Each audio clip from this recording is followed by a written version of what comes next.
going on, everybody? Welcome back to another exciting episode of the Viall Files Reality Recap Edition. I'm your host, Nick, and boy, every week just gets better and better because, boy, we have a jam-packed week lined up for you this week. This week, we have Joel Kim Booster joining us momentarily this episode, along with your happy couple, Grant and Juliana, to talk about their new relationship, their fallout from the AFR, thoughts on Latia's comments, the diss video that Carolina, Grant had a video, popped up, came down.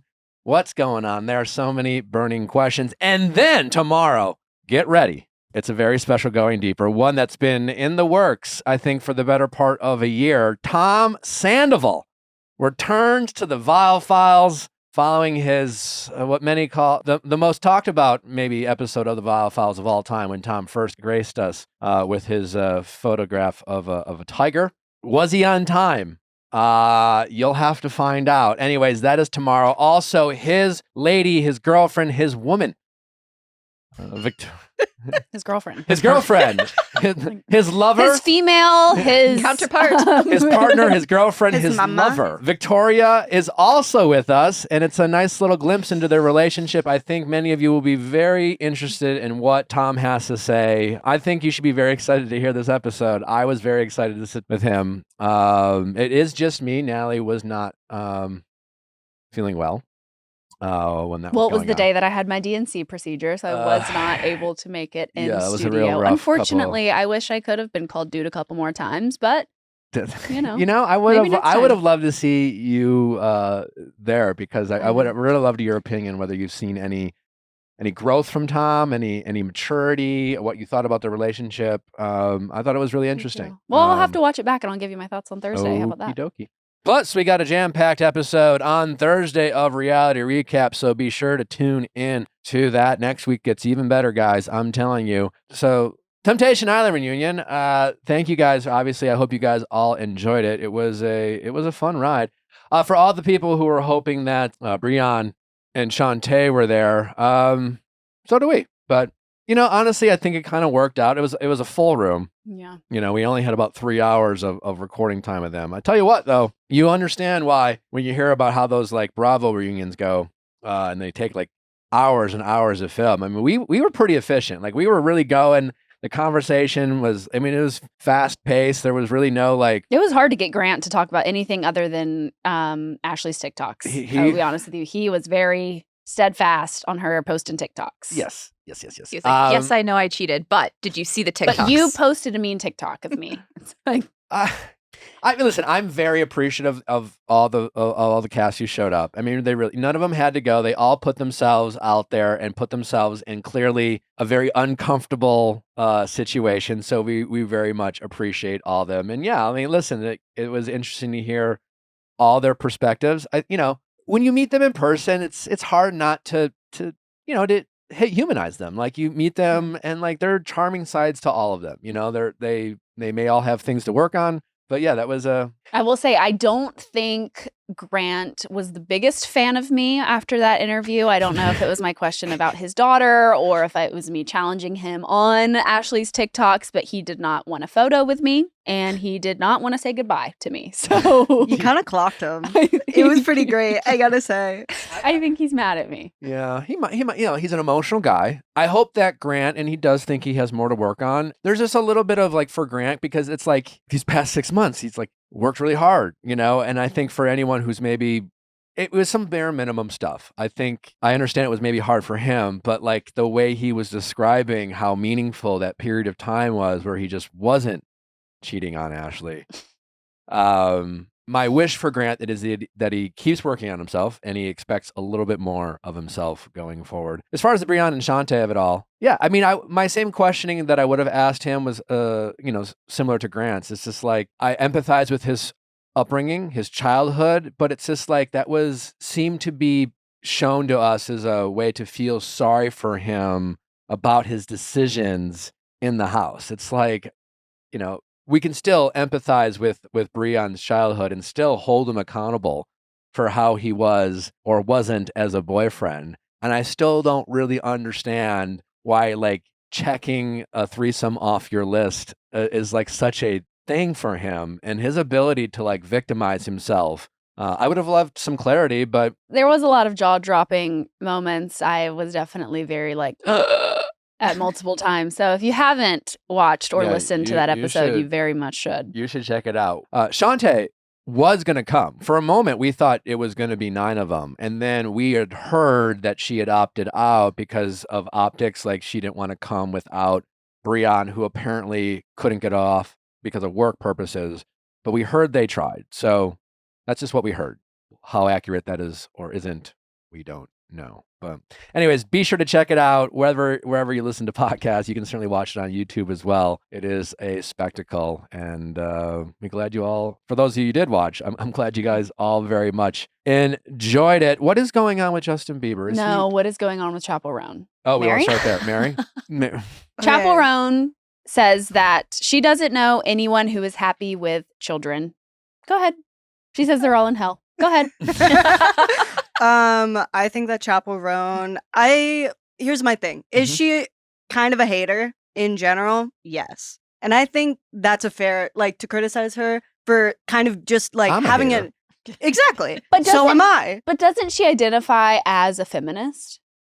Yeah, I mean, I don't know what her like deep. I think Chappell Roan, I think I relate to her in the way that like she just says shit. Yeah. And sometimes I just say shit too. Like just to We know. like yeah. I'm not really thinking about what's going to come out of my mouth before I say it. And I don't True, really but in think fairness to you, you are a budding young, full of potential thank you. young person. Young, and she is hot, she is She's a like- position of immense power and influence with a very dedicated and influential audience. Yeah, she's and she's also, out there just winging it. Yeah. And you know what? Respect to that. Oh, because yeah. I don't know if I would do well in that position, getting famous like overnight. I think I would probably say a lot of stupid things as well. There is that. And I understand why people are frustrated with this comment.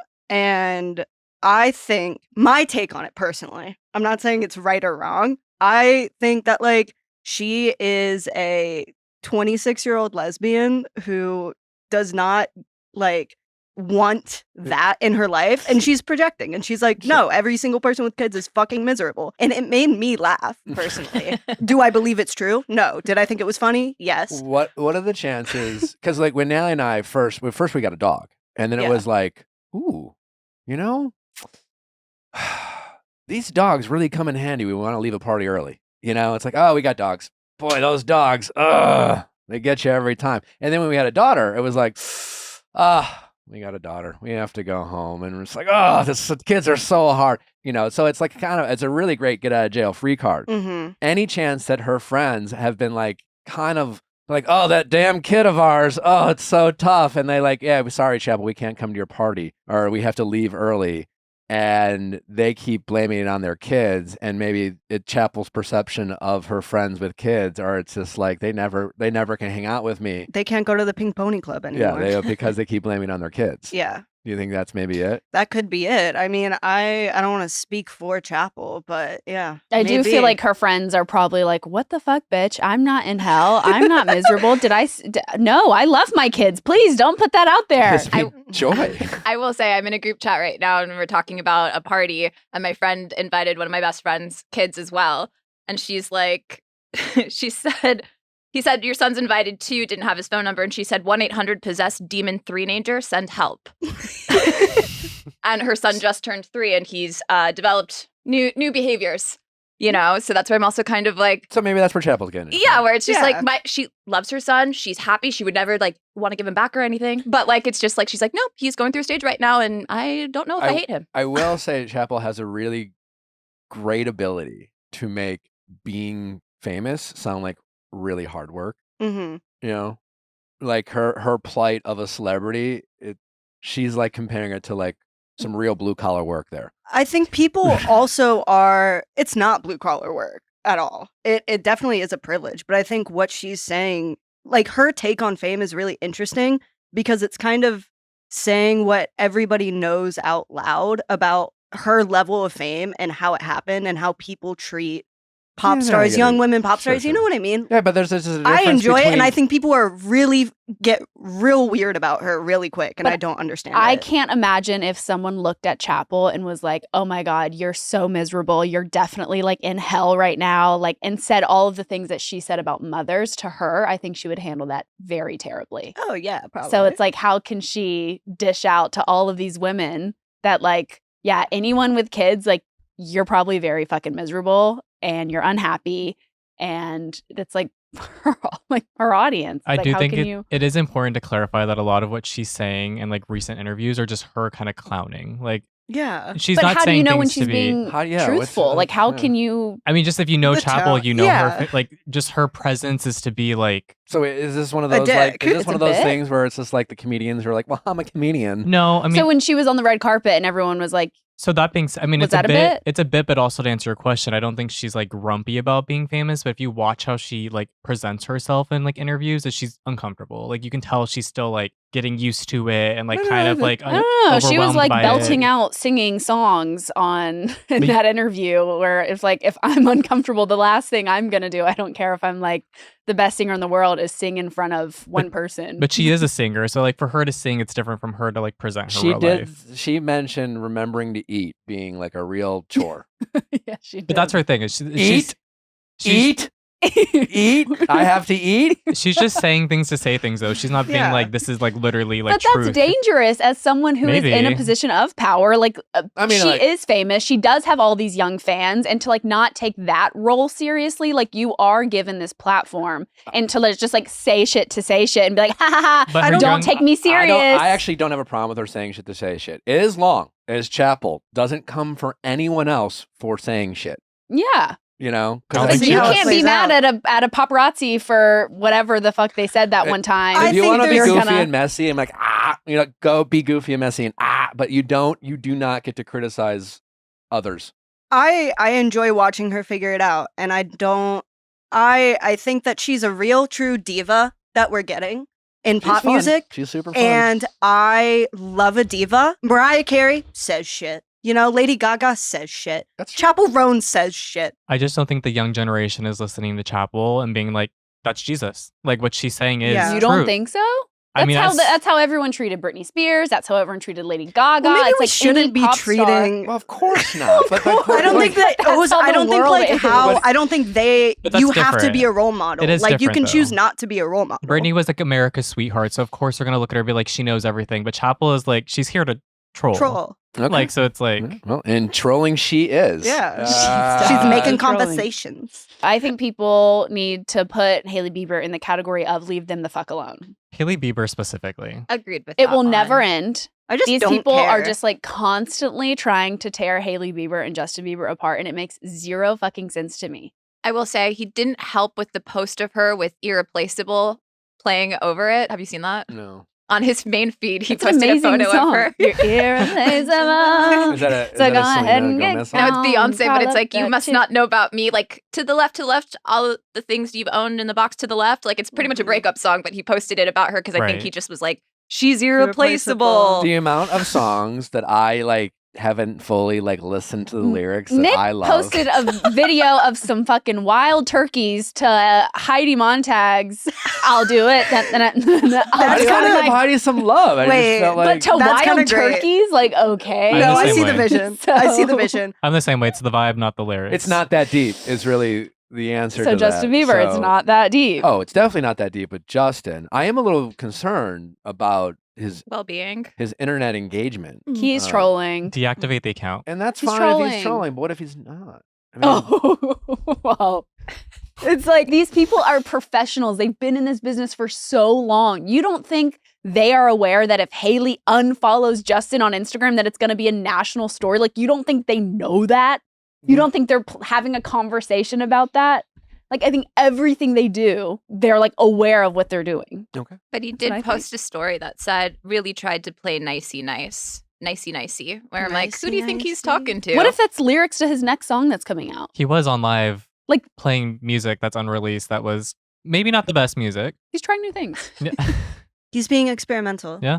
Lyrical genius. Yes. He was very kind to us at a Christmas party, so we were Yeah. here to He seems super sweet. Yeah. very sweet. I mean, the amount of like this man had zero reason to even look in my direction, and he like complimented Nick and I. He like danced with me. He A real gave us pleasure. hugs goodbye. Like, A real pleasure. he's a good person. Kind man. Would die for him. Just hope he's doing well. Never say never. Listen, I think he has a son. I think, remember when, right after we had River and we were recording and everyone in the comments like, oh my God, Nick looks so tired. He looks fucked up. Why does he look like that? And it's like, well, we have a newborn. Like, we're not sleeping. And it was just like, everyone's like, worried about Nick. Hope Nick's Some okay. people were worried about me? You remember that. Don't play dumb. You were like, do I really look that bad? Like, why is everyone saying that? I look so I'm not tired. saying I'm not playing dumb. I do not remember that. But You don't? when River was born? Yeah, remember we had a whole conversation about it. We were like, everyone keeps saying I look bad. Oh, and Do I I look tired. You're being a good father. So I think it's present like he's father. probably a little delusional. He's not getting a lot of sleep. Like they have a newborn. I don't know. All right, up next, Joel Kim Booster joins us to talk about his new project, Love Hotel. Also get into a little Bravo with us as well. I'm curious if he has been watching Summer House. The Craig appearance with his bros on Watch What Happens Live was interesting. I will say, Craig right now thinks he's winning this breakup. Yeah. Which is interesting. I think Paige thought she was winning it before. I think the real winner of this breakup will eventually be the person who stops talking about it. First. First, yeah. Agreed. Well, I mean, when do you stop talking? You can only stop talking about it when people stop asking you about it, you know? No, I think What's he going to say on live television with Andy Cohen? Like, I think I'm done talking about it. He could. But it was so funny when he was like, you came in backstage, when they asked him like what he's annoyed about. And he's like, well, you came in backstage and said you don't want this whole thing to be about Paige and the breakup. And this whole thing has been about Paige and the breakup. Like every question somehow went back to, and like, so how did Paige cheat on you? Like, and he was just like, I don't fucking know. Yeah. Anyways, let's get Joel's thoughts, and that's up next. This episode of the Viall Files is sponsored by BetterHelp. Listen, people, we get it. Listen, therapy can be inconvenient. It can be pricey. It can take a lot of time, but like so does a lot of things that you do that go into your life in terms of self-care, whether it's going to the gym, whether it's eating right, whether it's getting that quality time in with your loved ones, your family and friends. And taking care of your mental health is just as important, if not more important. You have no problem all those hours at the gym, but what if your mind's not right? You know, all that energy and time you're wasting thinking and ruminating, or the job. Like, stop just replaying things in your head and get it out with the help of BetterHelp. They're making getting into therapy easier than ever before. Because all of the inconveniences about therapy, BetterHelp is there to help. Whether it's the price, it's more affordable than in-person therapy. The convenience, you can do it from anywhere. The comfort of your home, your office, your car. All you need is a device to connect with, and you will be getting the therapy that you need. And plus, they're working with more and more therapists every day to make it even more easier to find a therapist that you actually connect with. Get a therapist, just go to betterhelp.com, answer a few questions about the type of things that you want to talk about or the therapy you're looking for, and BetterHelp will assign a therapist that they think is right for you. And if for some reason you don't connect with this therapist, no problem. You can switch therapists at no cost as many times as you want until you land on a therapist that you really feel like is benefiting your mental health. With over 30,000 therapists, BetterHelp is the world's largest online therapy platform, having served over 5 million people globally. It's convenient too. You can join a session with the click of a button, helping you fit therapy into your busy life. Plus, switch therapists at any time. Your well-being is worth it. Visit betterhelp.com/VIALL today to get 10% off your first month. That's BetterHelp, HELP.com/VIALL. Attention renters, if you haven't heard of Bilt, you're about to thank me. Earn your favorite airline miles and hotel points through Bilt just by paying your rent on time. There is no cost to join Bilt, and as a member, you'll earn valuable points on rent and on your everyday spending. There's no cost to join, and just by paying rent, you'll unlock flexible points that can be transferred to your favorite hotels and airlines, a future rent payment, your next Lyft ride, and more. When you pay rent through Bilt, you'll unlock 2 powerful benefits. First, you'll earn one of the industry's most valuable points on your rent. Every month, no matter where you live or who your landlord is, your rent now works for you. Second, you can gain access to exclusive neighborhood benefits in your city. Bilt's neighborhood benefits are things like extra points on dining out, complimentary post-workout shakes, free master towels at your favorite fitness studios, and unique experiences that only Bilt members can access. And when you're ready to travel, Bilt points can be converted to your favorite miles and hotel points around the world, meaning your rent can literally take few places. So if you're not earning points on rent, my question is, what are you waiting for? Start paying rent through Built and take advantage of your neighborhood benefits by going to joinbuilt.com/VIAL. That's join, joinbilt.com/VIAL. Make sure to use our URL so they know we sent you. Joinbuilt.com/VIAL to sign up for Built today. Joel, welcome to the Viall Files. Oh my God, thank you so much We're for having so me. excited to have. We're all very big fans of you here. You know, it's interesting you bring that up, Nick, because Give it to me. Let me have it. No, I mean, we chatted about this a little bit before I came on, but there were a few episodes, I think, where my name was dropped, and you, in fact, said the complete opposite of me being you being a fan of mine, and we sort of worked it out on the remix over DM, but so no hard feelings, and also I kind of like, if there's anyone who understands popping off in the moment, and that's what I was hoping for. I think I completely understand that, and I think and listen, what did I say? Because I think here's I the owe thing. you an apology, but I want to know what I'm apologizing for. You said that is not the kind of person I would want in my orbit. I used to be a fan. I am no longer a fan. And when I did the apology, this was the only thing that was like a little confusing to me. You said it was like a weak move and like That was harsh. little boy shit or something like that. And this is what I will say about that is that like, and I'll show you the text messages from executives asking me not to apologize and let it like die on its own. So I did genuinely want to do that because I did genuinely like took the time. It was a lot going on after that all went down, and it took, trust me, like no one was more upset with me than my fiance, and that was like a really rough time. And so I regretted it pretty much immediately, but it took me like those 2 weeks to sort of really find the words to really like, how do I accept responsibility for this and take accountability for this without trying to like shift it in any sort of way. And, you know, maybe I wasn't super successful in that, but it was not a mandate for me to do that. And it was something that I did want to genuinely do because, and I said it like, listen, I'm not going to sit here and say that's not me, because clearly it is. That is a part of me that is not a part that I want to access all the time. And I work very hard not to access. And so that was the only thing you said. Cause like when you were saying the other stuff to like in Shannon's presence, I was like, well, you kind of got to play ball in that way. But that was like, I was like, I think I really did want it to come off like I was taking responsibility for it. And so well, I was too harsh. No. We had just met Shannon and we were like coming off of that season of Shannon. She had an amazing season. Was triggered by John Jansen every episode. Yeah. I think I was just having my girls back. Listen, like I said, like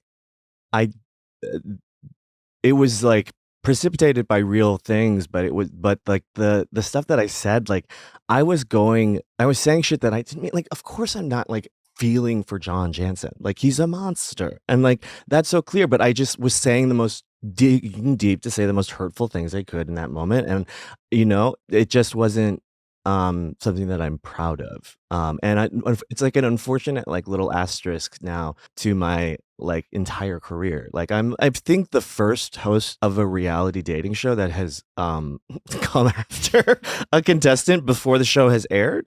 And that's always going to be on my Wikipedia now. And I have to live with that. And that's a bummer for me. Well, I'm sorry that happened. But at the same time, like if it was going to happen on any show, yeah, to any group of people, I feel like you're allowed. You will survive this. Listen, amongst Bravo fans, my inbox was crazy, and actually the trailer dropping has re-upped that. But like the Venn diagram of like Bravo super fans and people who want to bring back the word mongoloid is much like a bigger circle than you think it is. People were really upset, and I think with good reason. And especially, I mean, you can't watch that season of OC and not like be a little bit of a Shannon stan. I mean, I went into filming the show like a huge Shannon stan because that half the season had aired already by the time I got there, and she was having an amazing season, in part because so many of the other women were being such assholes. So like, how could she not, you know? And yeah, so I think it's interesting.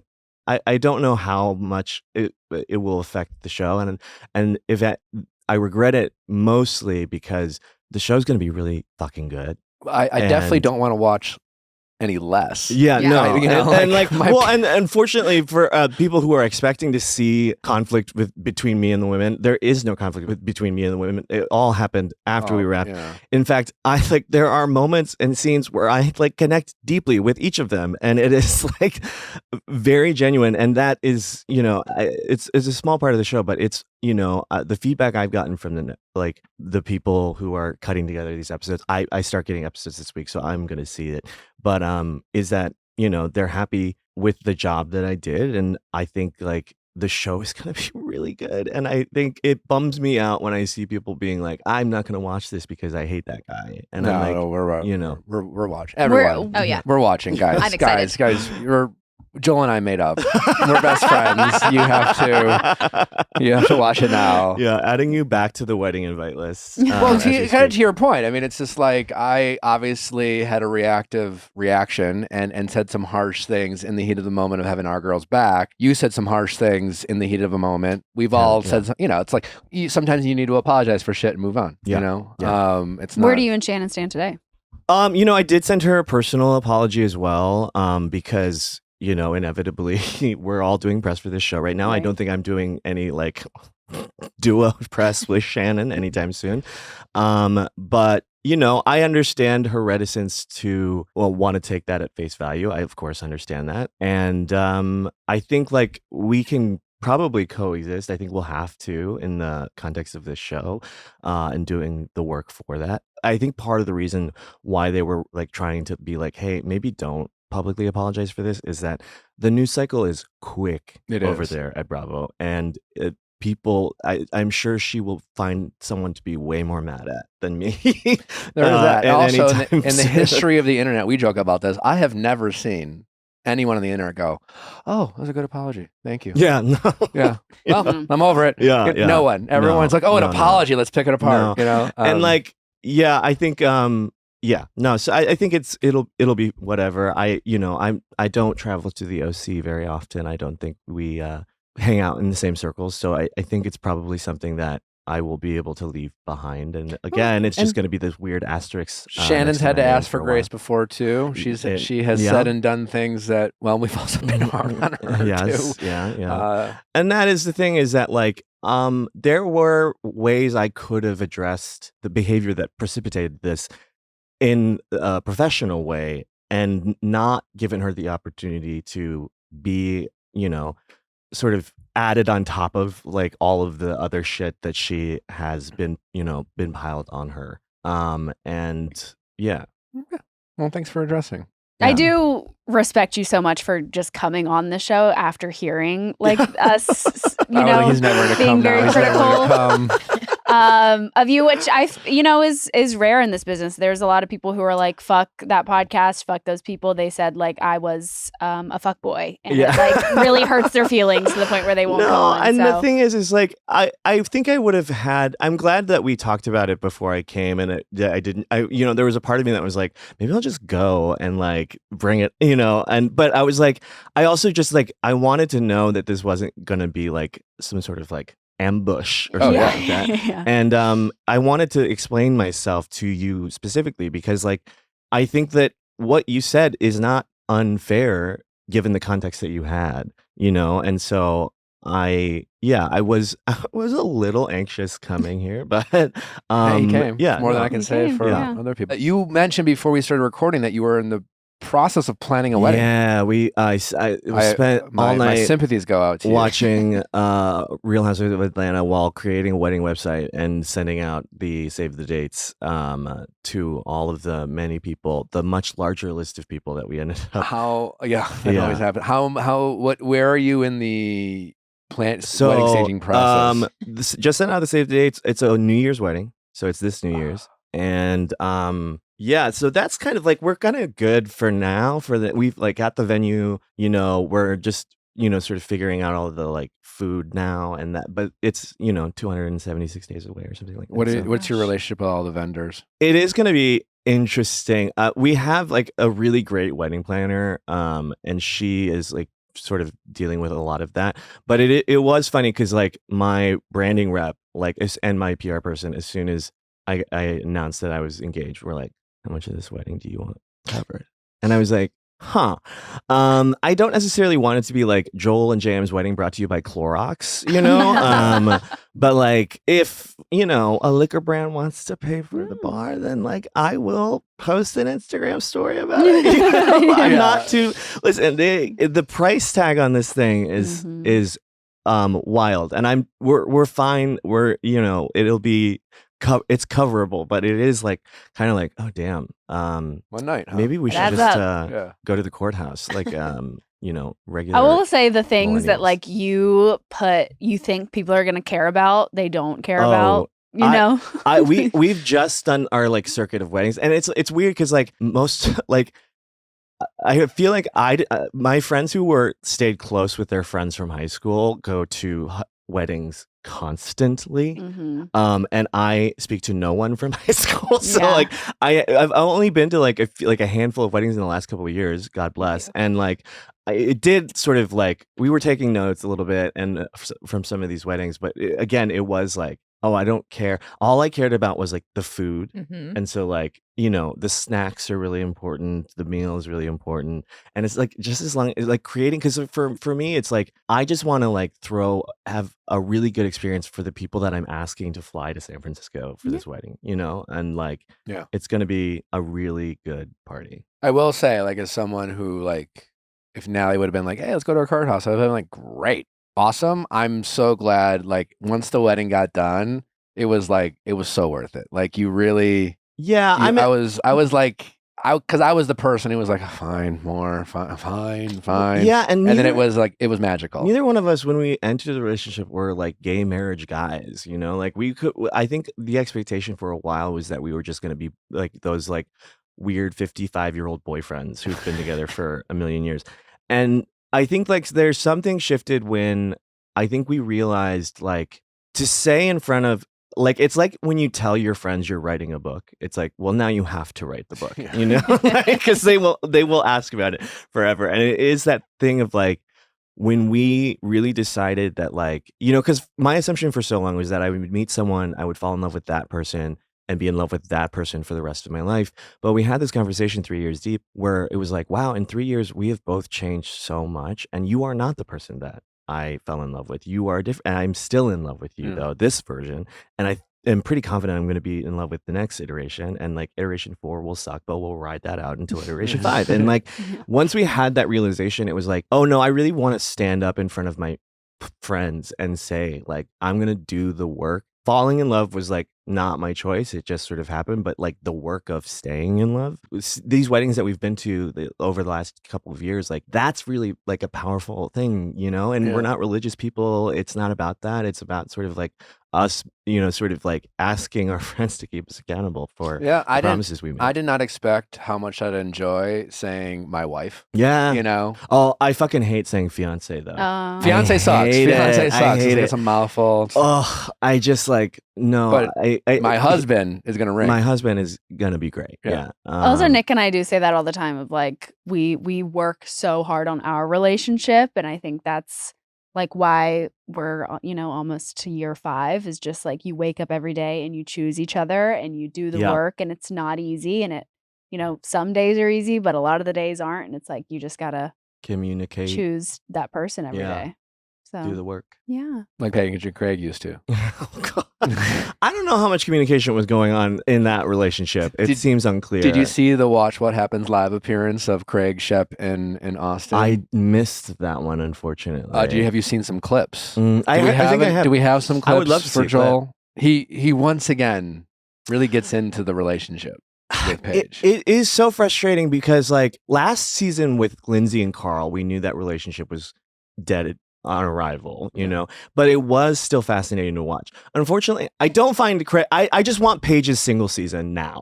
You know, like it's just so frustrating to watch him not hear any, like not absorb. So you're definitely anything that team she's saying. Paige. Oh, for sure. I'm with you too, where it was just like him being like, he's not watching Summer House. So for him to be like, oh no, she doesn't mean that. We had a really great relationship. It's like, no, listen to what she's saying in the episode. It is very Shep and Sienna in a small way. The only reason I would disagree with that, because yes, I mean, from all our perspectives, watching these shows and this relationship with the benefit of the Bravo callback, Right, yeah. it's like, it's so easy to nitpick and pull coals with the hindsight of 2020. But when Craig says, I didn't see any signs, I believe him. Well, you know what I'm saying? this is where I will be on your side a little bit, is that I'm not sure. Like, I do think she was pretty clear in like the conversation they had at the Australian restaurant about like her career and stuff like that. But she is being way more forthright in that fucking bed with those girls than we've seen her be with Craig. And we don't know what those conversations off camera actually were, or how much she was like being as direct as she is when she's with her friends or on camera with him. So like there's a chance, but like, I don't know, Craig like does not have a lot of credibility especially after this last season. I will say, getting into the Southern Charm reunion, I will say I think Craig was grasping at just anything that Paige would give him. He was looking for like the littlest amount of reassurance. The fact that he said publicly at the reunion as like backup for himself was that Paige said, keep the ring, maybe we'll get married at BravoCon, was the most laughable sentence I've ever heard in my life. Like, no one's getting married at BravoCon, especially not Paige DeSorbo. And the fact that he heard her say a Paige joke and was like, oh my God, there's chance. She wants to get married. Okay, maybe it's at BravoCon, but she wants to get married.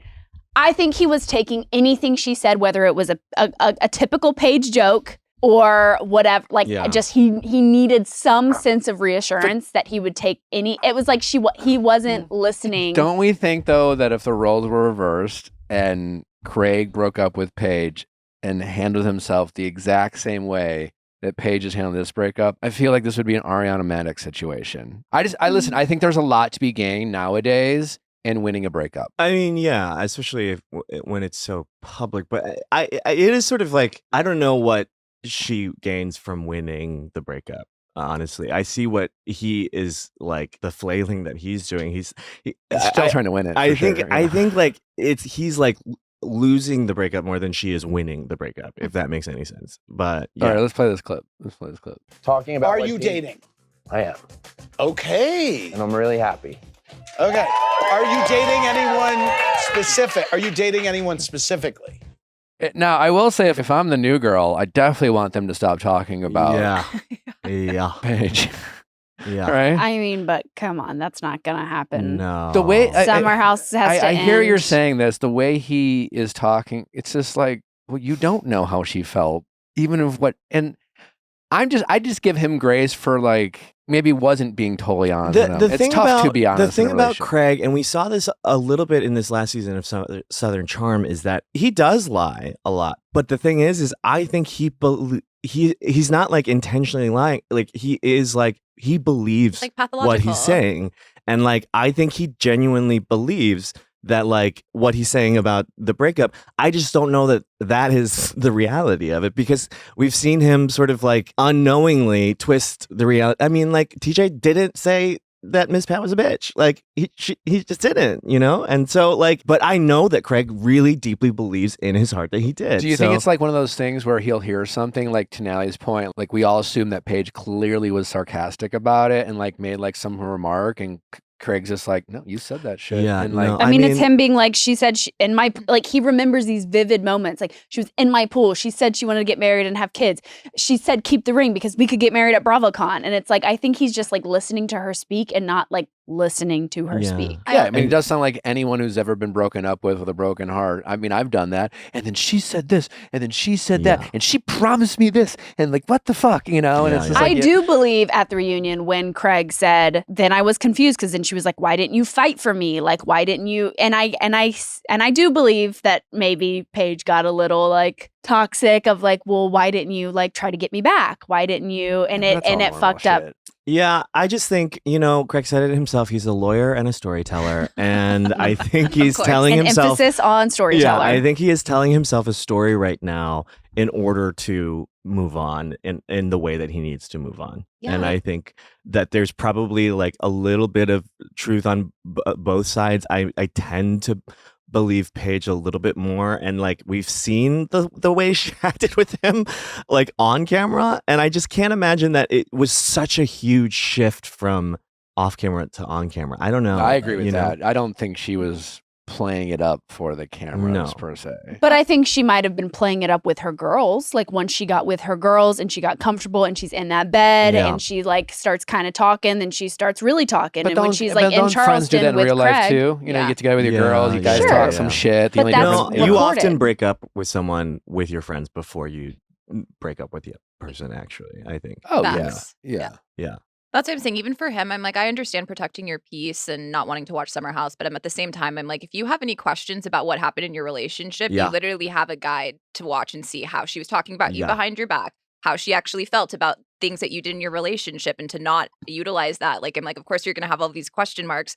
It'd be so much easier for him to move on if he just watched the season. I can get where he's struggling though, because in some ways, the way she talks and treats him on cameras is a bit emasculating, and she kind of talks down to him. And There she, were definitely some parts like when they're sitting in that little dingy boat and she's like, I'll let you know if like you're fired. I'll give fired. you a Yeah, year yeah, review yeah. and let you know if you're fired. And then when they're in the bed and she's like, can you get on your phone and lay back and, and like, I'm not sure talk he's to just me? like now he's just kind of like, was like, but no, we our haven't hung out relationship all in real life day. was different, and I stood up for myself. You know, it's like I feel like he's almost defending his honor as a guy. You know, it's just Yeah, like I wouldn't yeah. have let Paige treat me that way. Things were different. You know, who knows what's true?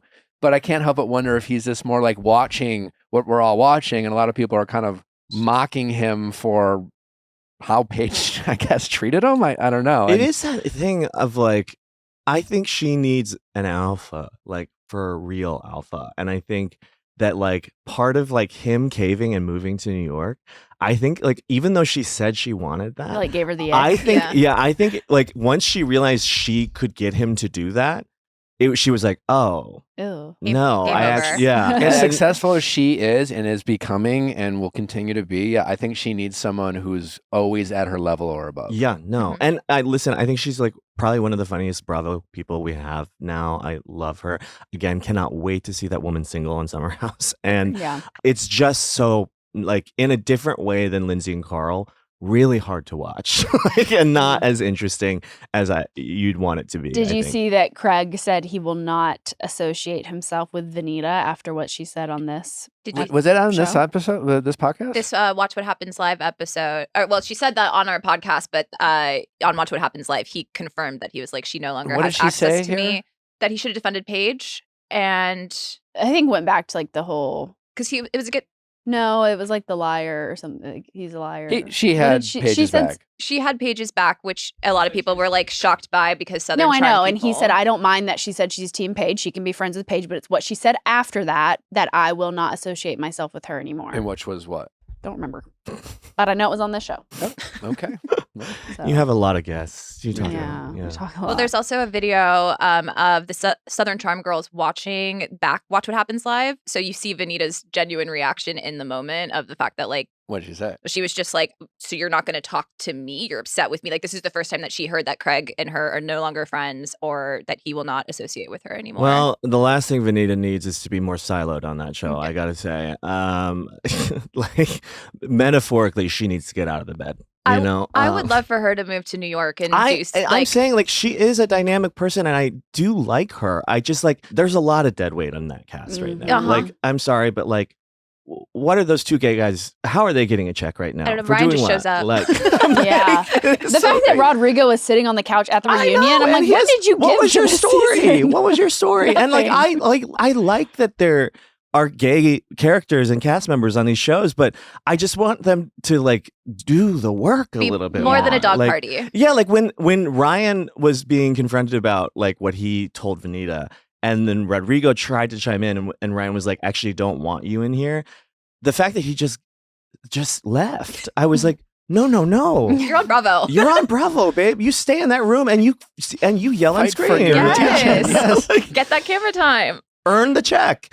What I'm still confused by JT's timeline because, like, wait, didn't he have a girlfriend while filming, and then we find out that him and Vanita dated after filming? Yeah. And then, like, wait, did he break up with his then girlfriend, and now is he back with But the same girl? because Vanita didn't respond to him for 3 days, he then got back with his ex-girlfriend because he wasn't just going to sit and around also, and wait for Vanita. We found out that scene where he tells her that he's seeing someone was filmed after The Bahamas. the Bahamas, Yep. but placed before the Bahamas, which is like, that's doing Messy. her a little dirty. Doing I her think. dirty, for sure. I mean, the fact is like, I want so much more for her than that man. Oh my God. Who I do think, like, I don't blame him for quitting. I think he was, I don't like him, but I do think he was given sort of a raw deal in certain situations. Like the some black girl comment, like, clearly I don't think he said that. And like, clearly that was like but he a did game of admit to telephone. saying, like, cute black woman. Oh, did he say that? He said, I said, the barber's on the phone, and he's like, you said it was like a cute black girl. And he was like, then he related to Vanita, was like, I said a cute black woman is what I called Oh. you. So now So I'm it's- sort of, I must have been on my phone during that moment, because now I'm sort of switching It tunes. felt like he was admitting to saying the word black, Black, yeah. but he was trying to figure out what he Could put around it put to make it around sound the good. word. Yeah. You know, yeah. When like he could have just said a cute woman. Oh, see, and Vanita, a I castmate. assumed that he like showed the barber a picture and the barber extrapolated like, oh, like didn't remember Vanita's name and was Totally like, possible. some black girl, and like that was like his addition to the sort of phone tree. But like, I don't know now. You really rocks my world with that. I know. I mean, the facts fact that Vanita I could have seen myself. is like fighting for this slime. Every time I see JT, I just see like a ball of smarmy. slime. Yeah. Like the kids But play with. and then when he compliments Vanita, it just feels so fucking condescending and Yeah. I have nothing bad to say. Well, you're just saying that because you don't want her to roast you Yeah. and call you out for playing her. Well, you might not have anything bad to say about her, but your girlfriend did, and you said, I won't defend you. Yeah. I can't do anything about that. Crazy. You know? It's just so sick to see a woman who's that beautiful and like great personality, like And so successful. be so like enamored with this Ugh, I this know. man, this guy. Like, it's just so crazy. And like, I want better for her. I I want know. better for her. I want. Brony reboot, recast, throw her up there. Do you think Sierra needs to get over West? Period. I actually think that like she's moving at a better pace than I thought she would going into the season. I don't think she's ever going to be good friends with him again, like as she stated, but like she's not been like, I don't know, she hasn't been dwelling on it past like where she's like hasn't brought it up herself unless other people bring it up, and she's like coexisting with him. I think like she's at a fine level for me now. If she was like really like making this her storyline for the season, I would be annoyed, but I don't think that's the case with Sierra. I think like she is genuinely like sort of like now getting over it at a reasonable pace. Did y'all see a lot of people are criticizing the fact that they are in that bed with their shoes on and that dried paint all over Sierra's legs from being the parrot and to-go food bags, and everyone's like, "This is where your bed should be the I cleanest know it's place been ever. been Why said are so you- many times by so many people, but ladies, you got to get out of the bed. You Yeah, gotta get out of the bed. It's like okay? you don't put your suitcase on your bed to pack your clothes. It's been Right. under a plane. It's been thrown on the ground. It's been on the dirtiest surfaces ever, and you're Yeah. gonna lay it on your bed. Yeah. It's like when Nick gets in the bed with his outside clothes on. You don't Don't do do it. it. You I'm don't reminded do it. how disgusting my body is anytime I sit on the bed. She's like, oh my God, what are you doing? I don't know. What? Like, What? get naked. Like, why are your clothes that have been like sitting on a chair? I think it's a boy thing because I've never even thought about my outside clothes being on the bed. Like shoes, certainly, never. I haven't either, But like, but I am reminded of it. but like, I don't think I've ever thought about Oh my outside God. clothes on the it bed. makes sense. My- I mean, Like, it I would does. ne- It like, does. She's not your airplane outfit. If I got home, if I got home and I was like, oh my God, I need to like lay down. This is coming off. These are coming off. I'm putting on a robe. I'm putting on sweatpants. Wow, I'm putting that's on luxury. something and getting under the cover. I would never, ever, ever put clothes that have been on the outside world in my sheets. Yeah. I'm gonna think and meditate on Okay. that for a long time. And I want you to do that. Yeah. And I do. For moving forward, for sure. I will Do. be You'll think about it the next time you go to get in bed. I'm now suddenly like, oh my God, these are my outside clothes? Literally, it's Like, like, really- think about where they have been. I really am obsessed with your outside clothes today. You found Truly. those on Instagram? Yeah, no, I was saying before, like Instagram got me again, girl. And He wants you to read that tag on the back of those pants oh and yeah, give him the we label. will give. I'll figure it out. Okay. I think it's like costs actually. Those are I think it costs? might be as simple as that. Yeah, Simple. yeah. Okay. But we'll confirm after the podcast. Have you ever had your toe sucked for 37 Ew, minutes? no, never. I am not a feet guy at all. And also, like, What are you doing in there, Jesse? they really got him when she was like, "Why did you take your socks off?" And then, like, Because it makes sense. Like, sure, if like he got his toe sucked, he would take off one sock, yeah, right? Why were both socks off? I And know. if you like did something where you would have, I don't know, taken all your clothes off, you would just like put your pants on and your t-shirt on and Yeah. walk out. Yeah, You wouldn't like exactly. you would forget your socks. And he was Exactly. carrying his shoes at the end of it too, where he was carrying his shoes out barefoot, and I was like, Huh. I gotta say about Jesse, it's frustrating. I preferred Jesse so much more last season when he was like, "I am a fuckboy. This is who I am."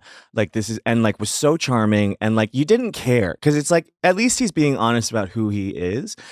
I think this season, because of the cancer stuff from last season, he has made this arbitrary decision. He kind of even admitted to it with that conversation with Craig and Amanda, I think, when he was like, well, isn't it time that I start to do this? And like, it's like, no, baby, it's clearly not time for you to do this. Right. Like, that is not who you are yet. Isn't And that's he? okay. Yeah. Like, He's under 30, isn't he? no, I think he's like 31 or something yeah. like that. Yeah, but a cancer scare. I think 31. that made him think like, oh, I should like be settling down now. But it's so clear that he's not. And here's what I will say. I would be way more upset about that conversation with Sierra than I would about the toe. yes. Like, I think like the toe is whatever. I mean, I'm a gay guy, so like my bar is set a little bit differently. But like that conversation with Sierra, I would, if I like, she finds out about the toe on camera, but like she's going to see that. yeah. And that would be so shitty to watch. Like, it's just it's on a different level. And I also I don't think that he wants to date Sierra either. I think Yeah. like he's just somebody who needs a lot of attention. It's like, would you rather have the person you've been hanging out with for 3 weeks watch a threesome for 37 minutes? Let's assume that's all he did. Yeah. He just stood there and watched with popcorn. Right. Would that be cheating? Like if you you just sat there with a front row seat? Yeah.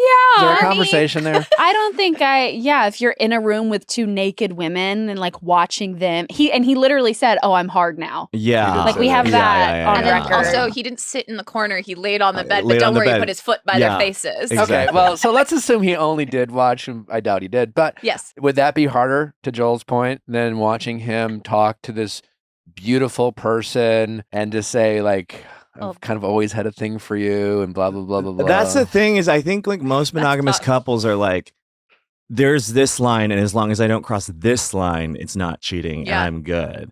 And I think he did cross that line with the toe. But I think like looking at your relationship from a 360 perspective, like so many people just think as long as they don't cross the sex line, they're Physical. good, you know? And for me, like I'm in a non-monogamous relationship. It's so much more about like the emotional, like, and the like, you know, connective stuff. Like I could care less who sucks his toes, honestly. But like if you were like sitting down with someone being like, wow, you're the one that got away. Yeah. Like, you know, I would be like, okay, fuck my drag. Like, Yeah.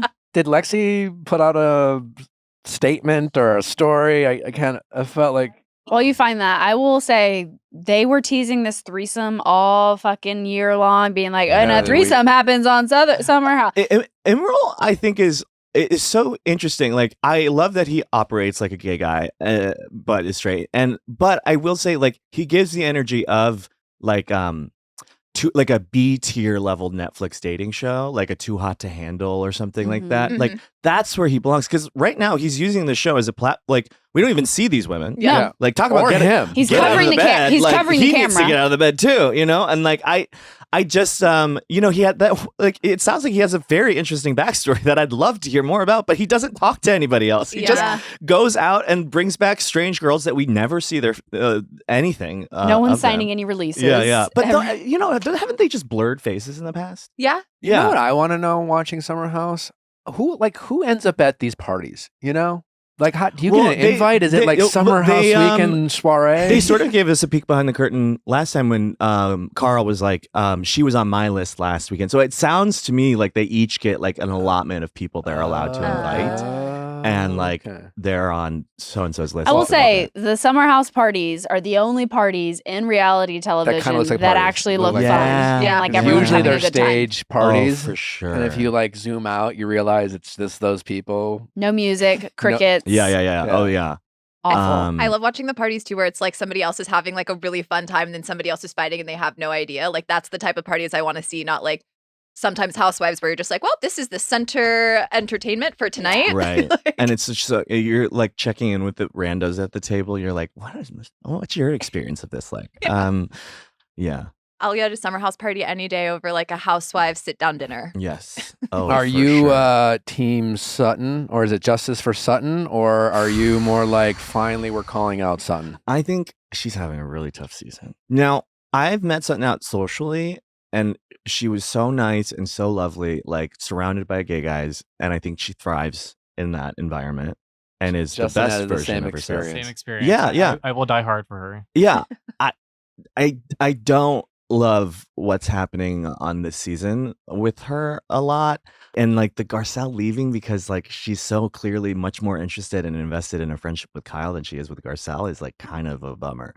I think Garcelle though is leaving quite honestly at the right time because I think the tide was about to turn on Garcelle a little bit too, and I think she's leaving at like the height of her popularity, and that's the smartest move that any housewife has ever decided to do for themselves. Makes sense. Yeah. No, they do say it's like you're never safe on that show, and the next season you might be the favorite, and the following season everybody comes for you. Well, you're right. I mean, the writing is on the wall for everyone to kind of turn on Garcelle. Garcelle. Like, this is Kyle's season. She's taking a little bit of a beating, but not even that much. But No. it's Kyle. She never gets that bad of a beating. And Garcelle kind of has gone for Kyle, so I could see next season all of a sudden. And Dorit. And I think like what I read was that Bose like really comes for her about the staged break-in of it all, and like that really comes back to bite her at the reunion. Is that they all sort of go in on like that sort of comment, which is like she says some pretty shocking things sometimes in a way that is like Garcelle in a way that's like I'm glad she says most of the stuff she says, like when she's like, can we just call you a lesbian, like are you it's like, well, let's at least talk someone about said it. I mean, we know harsh. that like Garcelle isn't the only one in that group who suspects foul play. No, when it comes to well, Dorit's I'll break-in. say like I don't think Dorit knew anything about it, but it is a little sus. Like I think I don't put it past PK, you know, and don't sue me, please. But Allegedly. Allegedly, we don't put it allegedly, past allegedly. PK. Allegedly, Yeah. Let's bookend it. But yeah, I think like she was voicing like what a lot of people were thinking. Now, do I think like she should have? That's a different question. I'm not sure I'm equipped to answer yet. But to answer your question, I'm not necessarily Team Sutton right now. I like again, like in real life, I hope to run into her at High Tops again. But I just think like I really didn't love the like wallet comment. That's tough. And like listen, do I stand Dorit in any way, shape, or form? No. Do I think we're finally seeing a little bit of like who Dorit, like when she lit that cigarette, I was like, that is who you are. Mm-hmm. Finally, we are seeing who you are. Mm-hmm. And like I'm glad for that, like at the very least, because this was kind of a boring season. Yeah. Mhm. Like What did you think of the impersonations, the mocking? That was mean. I don't think there's ever a time in which you can like impersonate someone where they're like, really? That's how I sound? yeah, no, You know, it's never not SNL is not offensive. calling anytime soon either. It was like not a good impression even. But yeah, it is strange. Like I just think that like Sutton really wants to be friends with Kyle, and I think it drives her nuts that she can't get in there. Mhm. And I think like it's very much like cool girl table. Like it's a little Heather Gay, too, like in the way that she sort of rides for Lisa in a kind of like Yeah, transparent that is a way. really like, good comparison. yeah. I hope for and pray that like it'll be interesting in the same way it's been interesting to see Giselle without Robin. I think it'll be interesting to see Sutton without Garcelle for a minute and see how that sort of plays out. It is so true when Dorit said like Sutton can dish it and she cannot take it. Oh It's my God, so true. Yeah. Like the fact that she could sit at that table and give that wallet sentence, and then for them to be like, "Hey, so like you're not really nice," and she's like freaking out and she Yeah. can't. It is wild how some people are built like that. It is. And I think like it's so sad that Crystal never really brought it in the way she needed to bring it, because knowing her in real life, she's very funny and very sharp. And I think like at the beginning of the season when she had that little tiff with Sutton, I was like, yes, okay, this is gonna work. And then I think she got so scared because Sutton was so much more popular than her that she really dialed it back. But I was like, you're that girl. Like I was like, yes, get in there. Like let's really unpack this. But then she really just, I don't know. I think she like dialed back because she got spooked. But yeah, I mean, there's a level of when you're to do what those ladies do. It's like, do I need this in my life? Yeah. The drama, the messiness, like just the toxicity. It's yeah. not for everyone. I want Crystal to go back to Housewives so badly.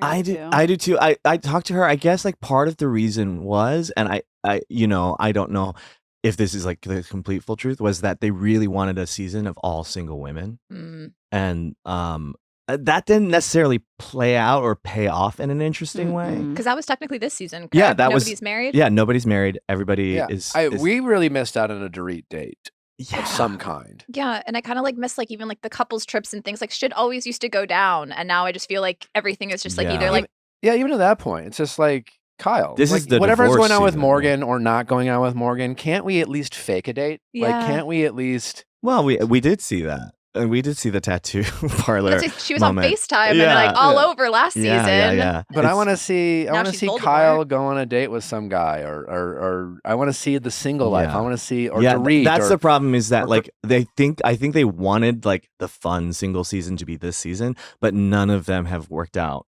Their exes yet. They're still in divorce mode, and so I'm hopeful that maybe next season we'll see. I think Bose is a fun addition. Like she finally broke the one season wonder curse on that show. I think she is awesome. I've never seen someone. I've never seen a housewife I agree with unanimously. Yeah, I do think they got some backlash. Her and Erica when they were on Watch What Happens Live together. A lot of the response was like, "This is very mean girl." Like they did not come off very well. What were they saying? The whole Garcelle peaked in the 90s, and they were just like, they were bantering in a way that was very like negative. And then Garcelle also, at the same time, was like, "I'm leaving the show." Yeah, but it's also like that's not even the best dig. You talk about making someone. Hey, Erica, at least someone had a peak. I mean, that's what Garcelle's peak is like. Peak. Yeah, like and then like A-list. And now like she is like doing like she's back in a big way, and like that was part of my frustration honestly with Garcelle's storylines. It's like I don't need to hear about another movie or how busy you are. Yeah. Like you're at work now, like focus on that. But but I'm so happy for her success. Sure. Like I'm glad that she's leaving the show and will probably make like the human. We're happy movies. for her choices. Yes. Like the housewife. Yeah, exactly. Yeah. And that is the central conflict of watching any of these shows is like, do you want like an interesting person or do you want like a cool, nice, normal person? No, I would be devastated if Lisa Barlow left. I know, City.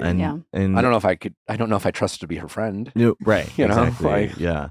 Well, you said you were wedding planning watching Real Housewives of Atlanta. Mm-hmm, How are you loving this new season? I am so like stoked about this season. I think the soft reboot is exactly what it needed. I think Shamia, like, I'm so like, I don't know why I'm surprised, but like her being sort of the center in our entrance into this new era of the show, I think it's like she's great. She's like put in the time. I think she earned that peach, and like she's been doing. And like I find her to be wonderful. I did not know that HVAC sales was so lucrative. Right? Truly, we yeah. all learned that. And I have not yet learned or been able to like remember most of the names other than Britt and Britt, Angela, Kelly, right? I know Kelly because of the 17 Yeah, designer bags for her 17th birthday. Yeah. Angela in a marriage that is again like doomsday. Angela and Charles. Doomsday. Mhm. Like that conversation was hard to watch. When they say things on camera like, oh, 10 years is a long time. I'm like, babe, like Yeah. what? Mic off. That's your like on camera like filter. Yeah. And like what are you saying to this woman behind closed doors? I'm so Calling glad her Portia, LaToya Jackson was the shadiest thing I've ever heard in my entire life. I And know. I I- cannot believe that and they just like moved past it. we're able to squash it. I love Portia Williams. She's one of my all-time faves. Mhm. And I am really excited for a new season with Portia. And Yeah. like, Are you what we're team seeing. Portia when it comes to The Drew stuff? Yeah. I mean, yeah, you kind of have to be because I it's know. like, again, Drew like seems fine as a person, but like I don't like engage well with her storylines on the show. I'm worried for her ankles constantly. I'm like, what bone is she going to break next? Yes. She's always broken. Yeah. It does, but Portia, it does make sense. Like Portia's only line is like, "Do not film with him." Yeah. And that's like, And like, why is this hot dog man like producing music now? Like, Don't it's so, understand it. it's so strange. Like, it would make more sense to be on Drew's side if like he was a very successful music producer that could like rocket her career to the next level. Like I would have a little more sympathy for her, but like it seems kind of random and honestly like it does not seem like it's going to be a flexion point in her career working with Dennis. Well, and I'm like, Drew's already kind of questionable, like from like past seasons, behavior wise, and like Girls Girl. But I'm just like the idea that you're sitting here saying straight to someone's face that like, no, like I didn't do that. I'm not like. He's just my angel. He's just my friend. Like, I just love him so much. And then it's like you have the business meeting with Portia and like her coworker being like, yeah, they reached out to me about wanting to film with Dennis. And it's like, you're literally saying you're not doing this. And yet it's being constantly proven that you are. Yeah. Why would this be the look that you want to go into this season with? Especially because where Portia stands. Yeah. And next week's the big. well, we ended with Kenya Brit. party. I know. And the thing is if Kenya didn't do what she did, like I'd almost be on her side a little bit. Like if I didn't know what was coming after this episode, I would sort of be like, she is doing a lot right now. The ending season of the ending scene of this episode where it was just like, okay, first of all, we kind of think you're on the wrong show with the whole like I've got a pistol in my bag, like threatening her life. Or I was like, it's giving baddies, it's not giving Atlanta Housewives. Yeah. But it was just like it kind of is giving a little bit of like rhyme and reason to why Kenya's so like. I know, but I mean, can't talk about justify. taking it to way too far. Like, I don't know, like, how she goes from like marching band to revenge porn. Like, it's such a big leap. Truly. It's so It's crazy. like, yeah, we had her back for a second. Yeah, And it was if like- none of us knew, like after this last episode, if none of us knew what was coming in the next episode, I think we'd all be unanimously behind Kenya. 'Cause she, 100%. you know, again, love her or hate her, like she is great TV. Yes. And like, she's still tweeting too. my first housewife pairing on Watch What Happens Live. Really? And I'm going on again with an Atlanta housewife closer to the premiere of Love Hotel. And it will be my third Atlanta housewife that I've been on with. I got Kenya, Marlo, and now hopefully, hope against hope, Portia. But would also love Shamia too, I think. I love those ladies so much. Love Hotel. Yeah. Let's talk about it a Sure. little bit. What can we look forward to? You know, this is like on the honest truth. The most pleasant thing I think and surprising thing about this show, and I think it's primarily because of the makeup of the women, is you do get to see these women like really become friends and really like have their back. There is conflict, there is drama, but it is all between the women and the men. And it is nice to see them like just be friends, you know, like it's nice to not see like the conflict between the women like take over the show. It's so that I think people will be pleasantly surprised by. And I think like Luann is just it is like so it is exactly where you want to see. You almost want to see Luann as like the only one. You know, like she is there's like I know for a fact that like the music they will play behind some of her scenes of it will be so goofy because she is like tenfold the comic relief of the show in every episode. She is just so wild. But yeah, it's interesting to see all of them. I'm excited. Like, I hope the show continues and we get to see like Heather Gay on the show and like a different mix. Like, yeah, it'll be interesting to see how this format sort of moves forward after this season. And I think it's going to be well received. I think it's really a fun time. And there are some real shit goes down. When's the release date? April 27th. Okay. Yeah. Coming up. Yeah. Oh, like a few weeks away. It feels like it's going to give us like fill that void that we have from like Ultimate Girls Trip being Right. shelved. Yeah.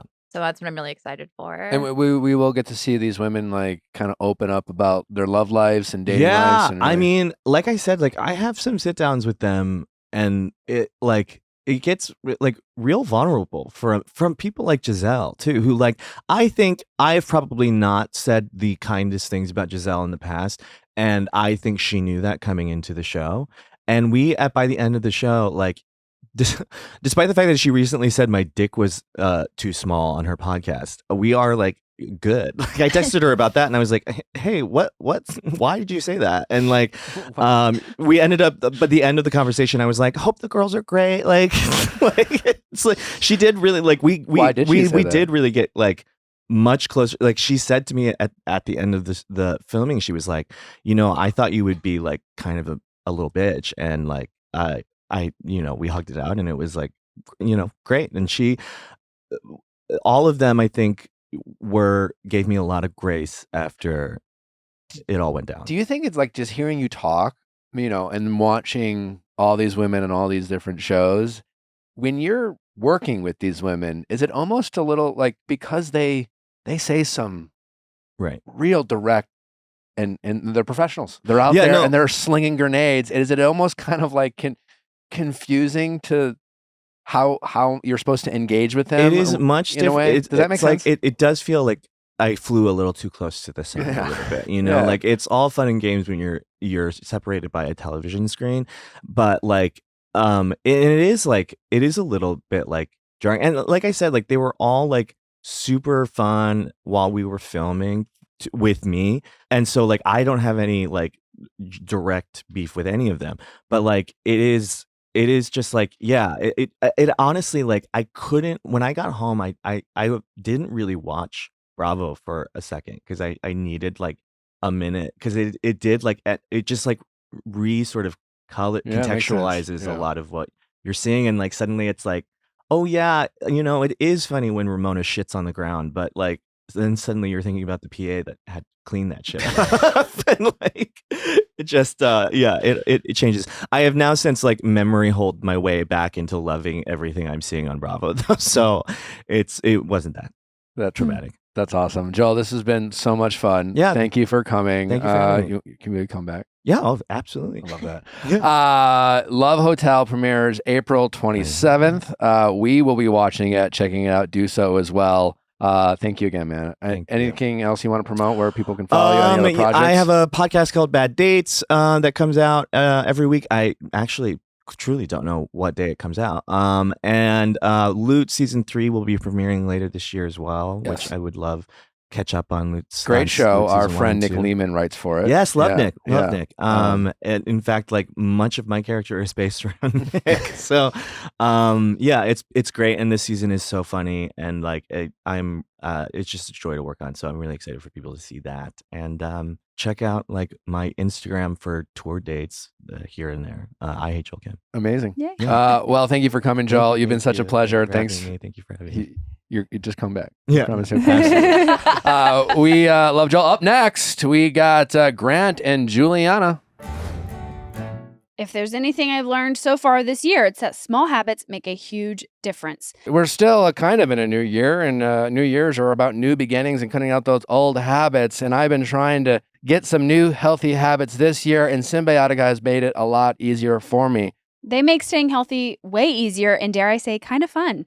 Nick and I actually get excited to take their liposomal, vitamin C, and magnesium L3 and 8 packets because they come in these little tiny packets you can throw in your purse, you can throw in a gym bag, leave them in your car, whatever, and you just shoot them. They're so easy and they taste good.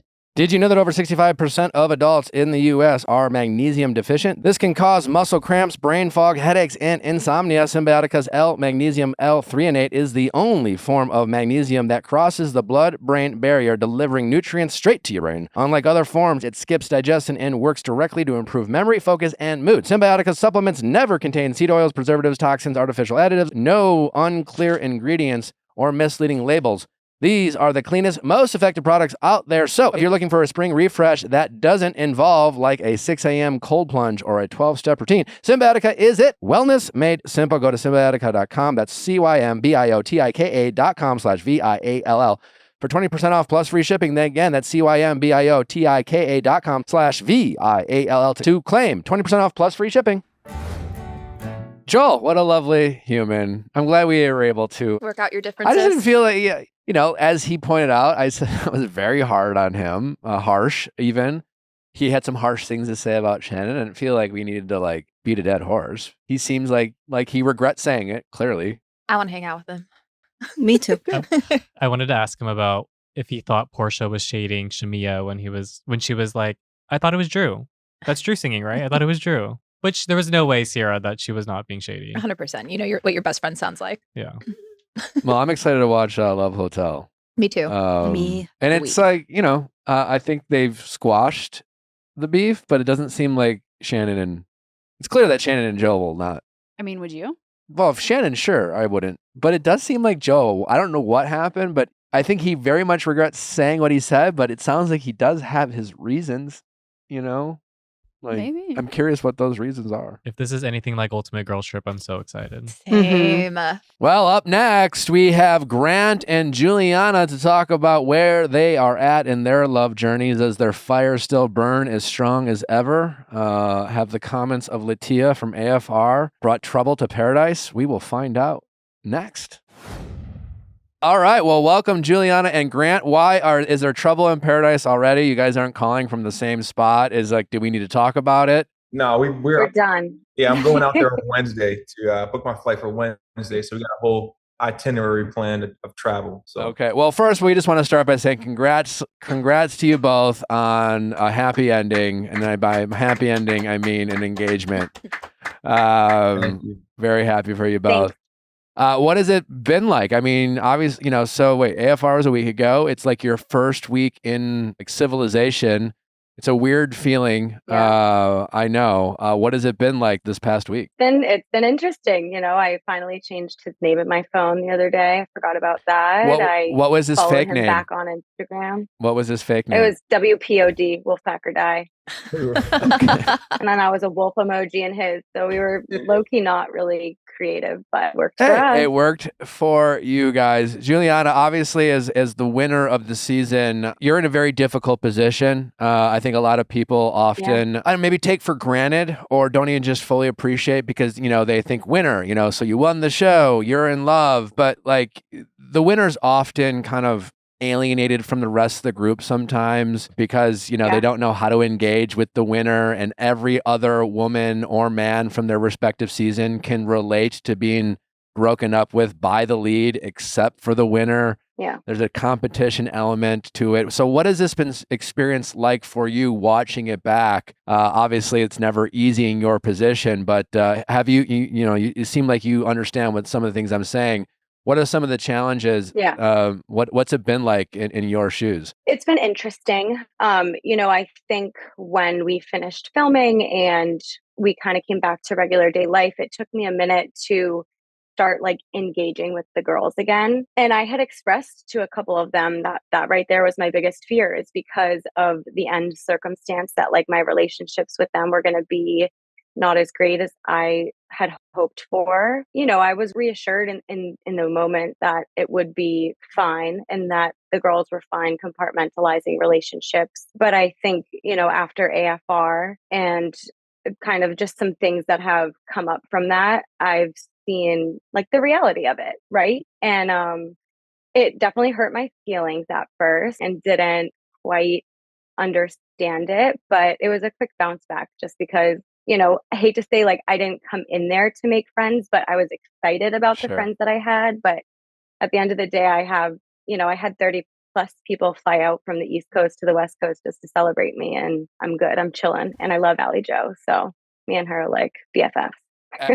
Allie Joe, why did we bring that? Did Allie Joe say something? No, I They're walk just away friends. with her like, Oh. you know, she's definitely going to be a lifelong friend. Were there without any a other doubt. comments out there in particular that hurt your feelings? No, I don't think it was really comments. I think it was just kind of like actions and just I think the avoidance of it all. You know, I wasn't super reached out to by a lot of the girls that I maybe thought I would have been reached out to by. I think when the AFR came and I had reached out to the few girls from my season that were going to come to the actual live filming of it, I was told that, you know, they were coming in support of Latia. And that was kind of, to me, I was like, oh shit, like I didn't know sides were being taken like that. You know, I tried That's to phrase it in a way that was Wow. like, the more the merrier. So But was it that's, I think, when I implied? kind of learned the reality. Yeah. When they said that to you, it almost felt like it was implied not only they were there to support Latia, but they weren't necessarily there to support you and Grant. Totally. Yeah. And my stance right now is like, you are either like, if you're pro or for me, like you're for Grant. There's not like you can be for me and not support him. We're a 2-for-1 at this point, and I draw the line right there. Yeah. You know, Grant, you're obviously we've met you a few times. We've had you on before. You know how I thought of you as the Bachelor. I thought you were an excellent Bachelor, incredibly empathetic. I think you should be very proud of yourself for how you handled it. AFR, you know, obviously we anticipated the finale. We knew, you know, even from episode 1 that quote unquote you had such a hard time picking the finale, blah, blah, blah, blah, blah. As someone, I mean, no one knows what it's like to be in Latia's shoes more than me. I was in it literally twice. So like I empathize where she's at. I know what it's like. At the same time, you know, like, you know, again, trust me, like being in her position, I remember being like, but you said this and what the fuck was that? And I can't believe this happened. And you really feel like you are justified to be not only angry, but like have basically Bachelor Nation have your back because you really feel kind of screwed over.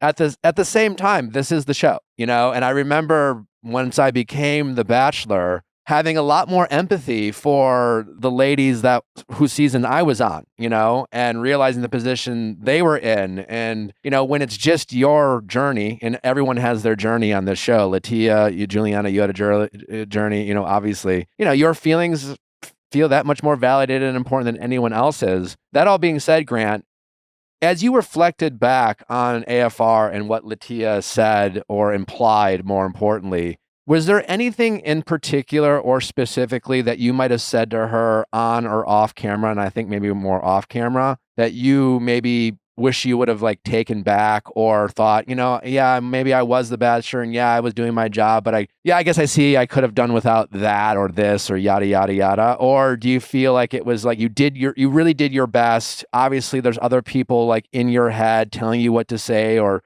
suggesting you should do this or do that. And, you know, no real regrets. Listen, I express regret in AFR 100%. And, you know, I don't take back anything I said because in my perspective, I made sure that I didn't make any promises. You know, I didn't make any promises to Juliana, and I understand how certain things could be misconstrued or maybe looked at with hope. And maybe that saying I love you. And but I did.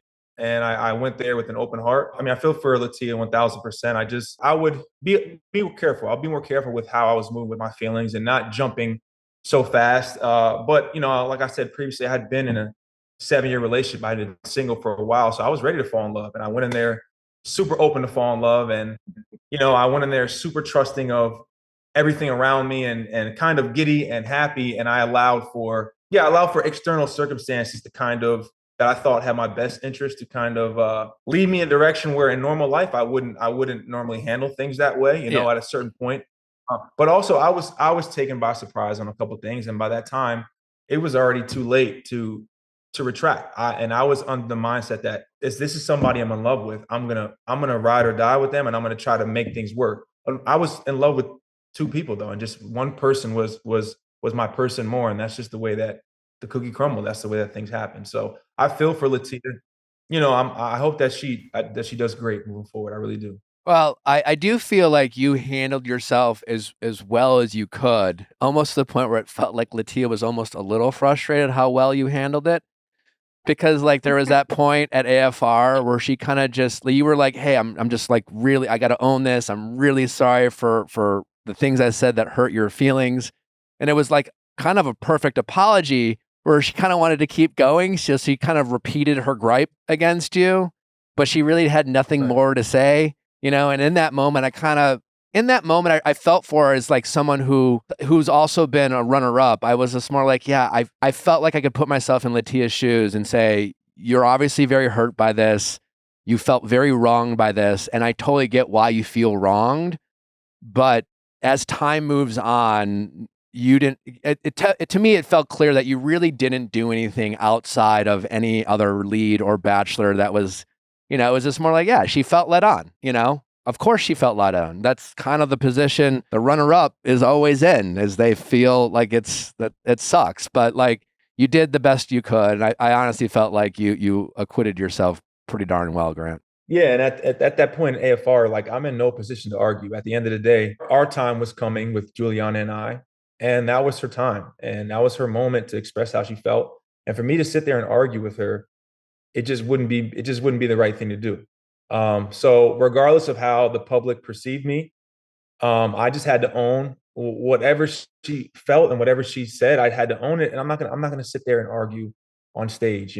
She's the one that got broken up with, and I didn't mean to hurt her truly, and that's what I felt, and I allowed her to speak her piece, and I kind of just apologized, because what was coming next was my fiance coming out, and that's what I really was looking forward to. How have you guys as a couple like stay connected throughout the airing of the season? I mean, it's one thing to film, it's a whole nother experience to be an engaged couple, and then they take away the ring, you get to see each other here and there, then you're watching a whole season back. Juliana, did you watch it back? Did you watch other dates? Like, how did you go about dealing with this very weird experience of watching this journey unfold on TV? Yeah, I mean, I think at the forefront of my mind is the fact that this is The Bachelor, right? Like he's going to have relationships with other people. He's going to try and pursue other women. Not like we're out in the real world. We're watching this back. It's like shocking, So even throughout the process, I carried myself in the way that like I was comfortable asking girls how their dates were and hearing, how they felt about him. I kind of protected my heart in the sense where I never let the fact that other women are involved out of my mind. But I did my very best to just like let some walls down. And so watching it back, it was, there was like a couple moments where, Grant and I were watching together, and I kind of like shot him an evil eye for a minute for saying certain things. And I'm like, oh, wow, that was weird, but at the end of the day, like it is what it is. And we finished filming, waited a couple months, talked through things, then like watched it back. It wasn't like anything was surprising to me, honestly. So you still haven't watched finale? No, I've definitely watched it. Yeah. Okay. It was just that night I knew emotions were going to be high. I knew that it's kind of a quick turnaround from when he has his conversation with her to when I come out. And I didn't want my head to be in a headspace that felt frustrated with the reality of what was said, because obviously things that Grant and I have talked through, and I know that I can get a little defensive, for him. And I didn't want to come out there with anything other than like excitement for my moment. So I just was like, I'll be in my dressing room, call me when you need me, and then I'll have my moment, and then I'll go home and watch it in my own time. I did see you say in an interview that if he like kisses me when I walk in, I know it's me. And then obviously watching finale back, he did that as well with Latia. How did the two of you work through that? Definitely. I was like, what the hell? You didn't Yeah, that was give me definitely the like heads if I up. had one note next time, Grant, if you break up with someone, don't. It was like- hopefully you never have It to was again. like one kiss. Oh my God, 2 kisses. Oh God. Oh. Yeah, it's an It awkward. was like so embarrassing, but you know, it was shitty. It was funny. Like I just say, like for future contestants, like don't think that means anything because it just clearly doesn't. You know, Yeah. sorry, I was wrong. A lot of shit for it, by the way. Yeah, you know, Grant, you're in a position to fail, Grant. You know, that's just kind of how it is. So that's what you signed up for. Yeah, not in every day. I didn't realize the fine line of what being the Bachelor was, and it's definitely in a position where it's very easy to be villainized because you're dating multiple people, which is something that I've never done, and it's something that I never will do. You know, like I said, I was in a 7-year relationship, and then you know didn't have much experience dating, and kind of went in there with my heart on the line. So yeah, just wouldn't recommend it. You know. What have you guys done as a couple that have been kind of fun, or like, have you had any, you know, special moments that you've been able to share with each other? We talk like pretty much every day, multiple times a day. I know that he's kind of connected with my dad a lot, which has, you know, meant a lot to me. We've had a couple of happy couples like trips. I really did not enjoy them all that much because it just felt like PTSD from being like isolated, like take my phone away, can't leave the house, can't open like the blinds. Like I was like, I don't like this. And it was such an unconventional way to like have after show get to know each other time. But he really did make them fun. You know, he cooked it up for me all the time. We watched some movies. I got him into reality TV. Yes. We did a little Valentine's date. It was cute. We made the most of it. What'd you get him into? Well, we started Temptation Island, Yeah. and it was just so funny because he's sitting there like, oh, this guy, like, I don't like this guy, you know, and he's like making judgments. And I'm like, see, buddy, that's what people are doing. Yeah, but Temptation Islands. He's like, Grant's probably like, well, I didn't have a threesome with. Yeah, there's a guy named Grant on there. I'm like, fuck Grant. And I'm like, oh no, but I understand now. Like but before this, I wasn't I never even watched reality TV. So coming in here, like I said, my mom signed me up. So I was in for a shock. And then now, you know, me and Jules will watch the show and looking back, I understand why people come in there with like, it's very easy to be like, to pick sides or to make judgments because your whole persona is out there on TV and people only seeing a fraction of you. So I get it, you know, 100%. Juliana, have you spoken with Latia at all recently? No. Okay. Have you seen Carolina's diss track? My friend sent it to me and I had to shut it off after like 5 seconds. Did because I was like cringing her to my core. ex-DJ boyfriend help her make that? I'm kind of couldn't help but wonder. Like, Ooh, maybe she's back into the DJs. We wish her well. maybe. One thing about Jules and I, people take low shots. Like we don't really feed into that, you know. Like That's people too Yeah. bad. Yeah. have their moment.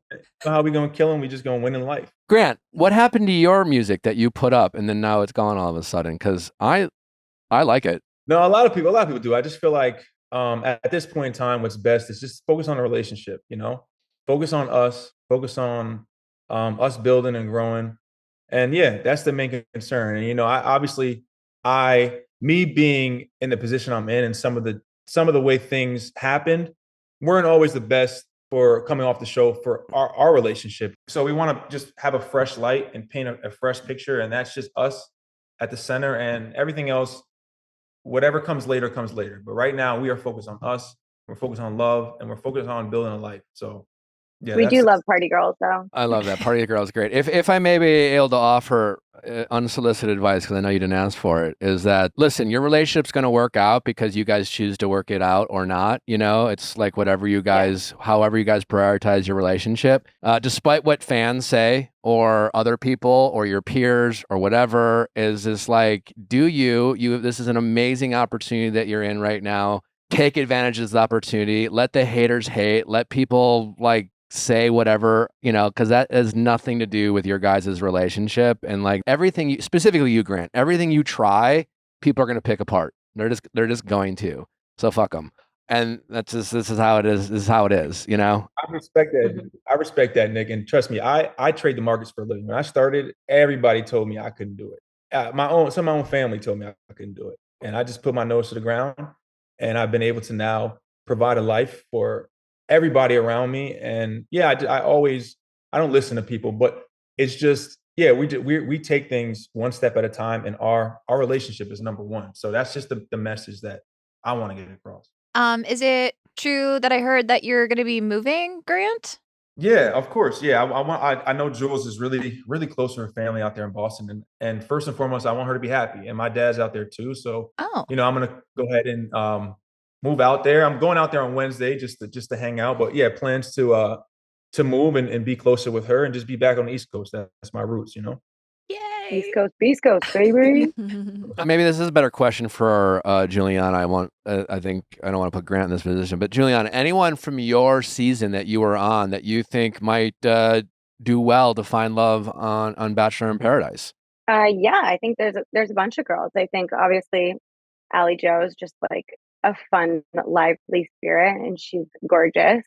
I think Parisa is really looking forward to trying to find her person. So I think that's a great opportunity to have it so isolated. I think Serafina would crush it. And yeah, I think that's it, really. Okay. Love the tension, Yeah. Juliana. We're very. What'd you say? Said I love the tension. No, And that's it's not tension. It's just honestly, like I'm honest. You can't. I'm not gonna. I love it. Listen, I love it. Whose You're great. behavior have you been the most shocked by post season, post airing? I think it's maybe not shocked. I think just my feelings were the most hurt by Lithia. Yeah. I don't think that was expected in any capacity. I think we've talked, between filming and even when this whole show was airing. I did my best to check in with her. I thought there was a good relationship, but it seems like actions, up until or since AFR moving forward have not been the kindest, and that took me by surprise, and my feelings were hurt by it for sure. I'm getting the sense from you that what you're surprised by is it almost feels like, and correct me if I'm wrong, that whatever Latia has been saying or doing with some of the other girls from the cast, it feels like maybe she is kind of, I don't know, like, does it feel a little mean girlish almost in a way where like some of the other girls are, I don't know, feel like they have to have her back and can't be friends with you, and there seems to be like talk going on behind the scenes, so to speak? Is that's the sense I'm getting from you? Does that feel accurate? Definitely. I think the first like stab that I felt was when she, brought my name up in the breakup. I think that was uncalled for. And then to continue to make kind of those jabs on stage saying, she is glad that, this isn't a part of her love story, and that she deserves a man that's, not so confused up until the last second when Grant and I know the reality of it. And that was strictly a jab at me. I think that those things took me back. And then to see, that I want her to be supported. I'm not saying by any means like that I don't want her to feel like she has a girl gang behind her, like lifting her up, because I can't imagine what it's like to get all the way up to that point and maybe have, your heart and your ego bruised. But I think at the end of the day, like I had relations with a lot of the girls, and no point were they making digs at him, or our relationship, where now it's like maybe that's a platform that's being used for whatever purpose it is, but it's hurtful, and it's not anything that I want to surround myself with at any point in my life. It makes a lot of sense. It's a weird time you're going through right now, both of you. I say this to every Bachelor contestant, because right now I don't think people know, like, it's such a high school environment, the show in general. Obviously, you guys know that being in the house, and even post-show. Yeah. Listen, the reality is I'm sure you felt it, like whether they went home night one or they were the runner-up, everyone's trying to make the most of this experience. They just are. Sure. Whether they're putting out a diss track or not, they're all trying to make the most of it, right? And then so now that they're trying to make the most of it, they're trying to whose coattails can they ride, right? They can't ride. You guys are in love, and like Latia needs like a group, so to speak. And I always say, like, you don't really know who your friends are from this show until a year later, right? Because right now, all these friendships are based off of mutually beneficial moments. Like, who's like interest best aligned with mine? And that's how people are making and deciding to be friends. The dust will settle. People will go out. Yeah. They'll go to their influencer trips. They'll be invited to all these things. You'll figure out who you're friends with and who you're not friends with. There'll be fallouts and things like that. And if you're still friends with someone a year after filming, then it's real. Before that, it's all for show. It's all bullshit. It's all fake. And they don't even realize it. They don't even realize who the real friends are because they're so all consumed by making the most of this experience that they think it's all sincere and genuine. I only know that because I was a part of it. I realized that I made the same mistakes and same choices. My judgment was also clouded in very similar ways. So try not to take it personally. They literally, I don't think, realize what they're doing. Yeah, that's fair. Honestly, I appreciate that advice. There's also like really awkward situations where people that you never met or never really talked to are like, trying to say certain things about you or, making certain videos and just like we're the type of people we don't really entertain that. If you got a problem or issue with me or Jewel, you say it to our face. You don't make it. You don't make videos about it or take subtle. That's not the reality of it. They, like he's saying, they want it because they come out the woodwork. The moment. They just want to use your name, man, right? Like everyone, Grant, everyone's gonna be like, yeah, I ran into him at a bar and he did this to me or he did that. He didn't hold the door for me. I remember a few of those came after Nick. He slammed the door in my face. Oh my God. This was a huge experience for them. It went however it went, and they're gonna try to squeeze every juice out of that lemon, and you're for sure. And you're the person they're going to try to squeeze the most. Until something, this is going to pass for us. And like, I went in there knowing this and I didn't go in there looking for any type of clout or anything. I went in there trying to find my person. Yes, we have interests and hobbies, but that's just expression. And this fades and we're going to be on a beach somewhere, having some mimosas with our family and not worrying about guys making TikToks or people talking. That's just what it is. So, well, also you guys have the benefit of like coming together through this, right? Like nothing makes a relationship stronger than feeling like, you guys have to have each other's backs. You do in general, but like this is it's a little extra motivation, So I think definitely. I mean, I just feel like Grant's been getting like shit left and right all season, and he's been like going through it, and I'm like, it's okay, like we can do this, like don't listen to them, and then on the flip side, after AFR, I was like, shit, like I'm going through it, like what do we do? And he's like, I got you, don't worry. It's always worse online, especially when it's about you, because even if you're not looking for it, you have family members and friends sending you shit you don't want to see. But I can tell you, as someone who has like a more like obviously distant perspective of this story, who's like not personally involved, Grant, I don't think anyone really cares about the breakup, and I think everyone's just kind of happy for you guys. No one's really talking about AFR. You know what I'm saying? Like I really think more people are. I think more people are talking about. Come on now. Than anything other. Listen, I catch myself saying it sometimes too. I get it. It's a good line. Yeah, man. Just enjoy the experience. Anything you guys want to leave us with before we let you go? I don't think so. No, I think I'm good. I think I'm good. I just want to say peace and love to you guys. And, I've been on your platform a couple times. You guys do a great job. And just, continue doing what you're doing. And I really appreciate you having us. And I hope to see you guys again one day. You're one of the great ones, Grant. I really respect the hell out of you. You're a really great guy, man. And that's more important than being a great bachelor, which I also thought that you were. But I hope that you had a good experience. I think you should be really proud of how you handled yourself. That's just my opinion, for whatever it's worth. And I'm really excited for the both of you. You seem really happy, and wishing you both nothing but the best going forward. Appreciate that, Nick. Thanks, guys.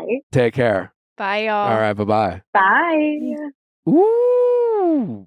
Listen, it's got to be hard. Like I totally get where she's coming from. Totally. Of like, of like, yeah, why, like people don't want to be my friend right now. Like, right, it's like they feel like they have to choose sides and they're choosing. And this seems That's more tough. than usual. It usually doesn't happen this way. It doesn't always happen where there's a bit of a rift between the final ladies. It's tough. I hope they figure it out. I hope, they can work through that because I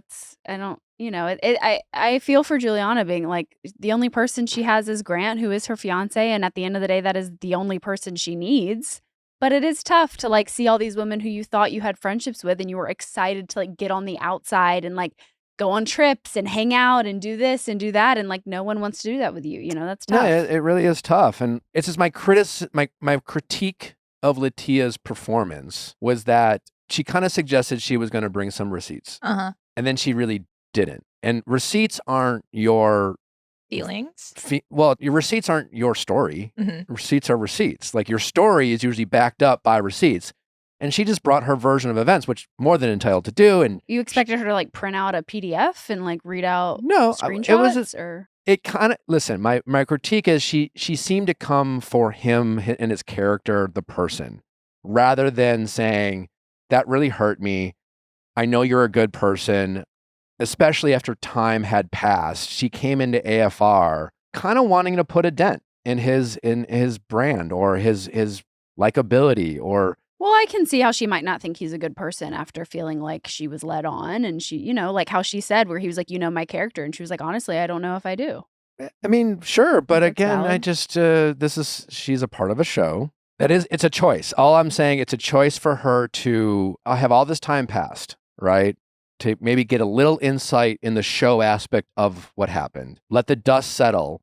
And then still kind of come for his throat. And not only that, according to Juliana, seem to have some of their peers have to take a side rather than being like, hey, listen, I get you're upset. Well, you don't know if that's directly from Latia or if that's them feeling like they want to choose a side and the side that they're going to choose is Latia's. But Latia, all I'm saying is Latia she was coming for Grant at AFR. It wasn't. That's usually how it goes, though. We've seen different versions. We have seen more gracious, more like, and listen, I love the drama. I love that, like, hey, it was good TV. I was hoping for it. But like, she wanted the sympathy and she wanted to leave a mark. She did. She wanted to leave a mark. And it's more like, other than feeling led on, what did he do that justifies the last impression you want us to have of Grant being a bad one? I'd imagine she feels lied to.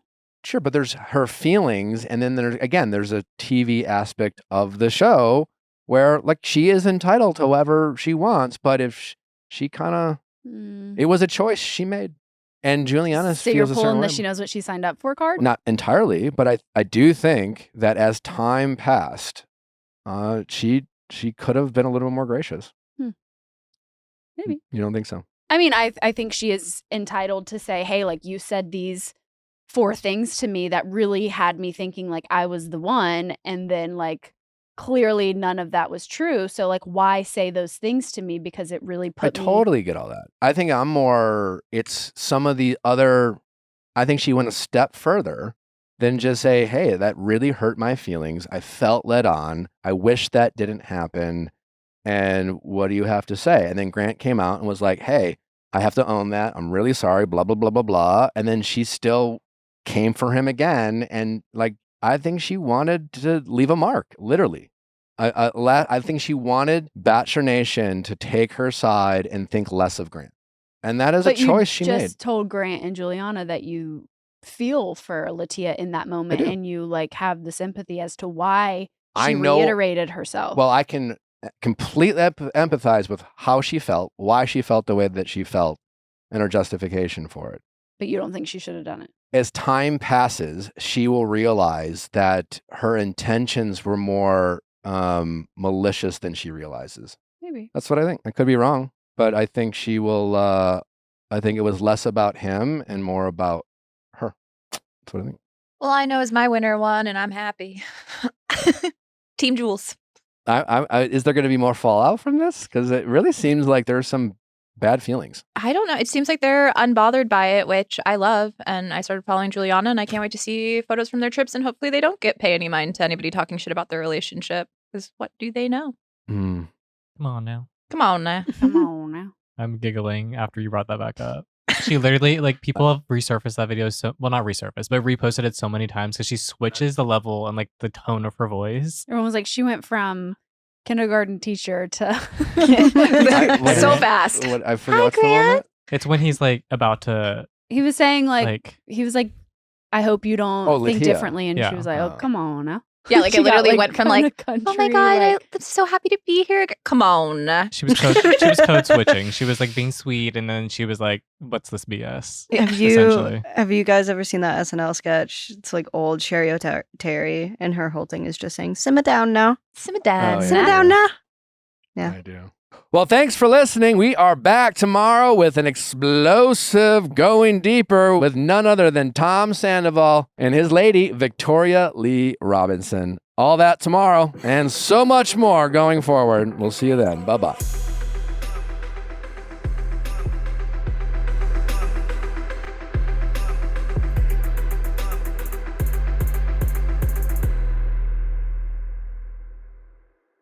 Hey guys, if you loved what you listened to, make sure you hit that subscribe button below. Thanks for listening. We'll see you next time.